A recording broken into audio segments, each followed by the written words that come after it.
വചനവയലൊരുക്കുന്ന അമ്മയും ഞാനും എന്ന എട്ടുനോമ്പ് ചിന്തയിലേക്ക് സ്വാഗതം. ഇതാ കർത്താവിൻ്റെ ദാസി. സഹനങ്ങൾ ഏറ്റെടുക്കുക എന്ന് പറഞ്ഞാൽ സമർപ്പണം പൂർണ്ണമായി നയിക്കുക എന്നുള്ളതാണ്. സമർപ്പിക്കുന്നവനെ സഹനം സ്വന്തമാക്കാൻ സാധിക്കും. സമർപ്പണത്തിൻ്റെ കൂടപ്പുറപ്പാണ് സഹനം.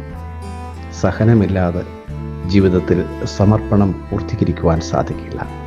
ഇതാ കർത്താവിൻ്റെ ദാസി എന്നുള്ള അമ്മയുടെ ആ ചൂർണികാ വചനം സമർപ്പണത്തിൻ്റെ കഴമ്പും കാതലും വ്യക്തമാക്കുന്നു. സഹനങ്ങളെ കുരിശോട് ചേർത്ത് വയ്ക്കുമ്പോൾ സമർപ്പണം അതിൻ്റെ മൂർധന്യാവസ്ഥയിൽ എത്തുന്നു. സമർപ്പണം പൂർണ്ണമി ആകുമ്പോൾ സഹനങ്ങൾ കൂടപ്പുറപ്പായി സ്വന്തമാക്കുവാൻ മനസ്സുണ്ടാകും. സഹനവും സമർപ്പണവും സമഞ്ജസമായി സമ്മേളിക്കുമ്പോൾ അമ്മയും ഞാനും ഒന്നാകുന്നു.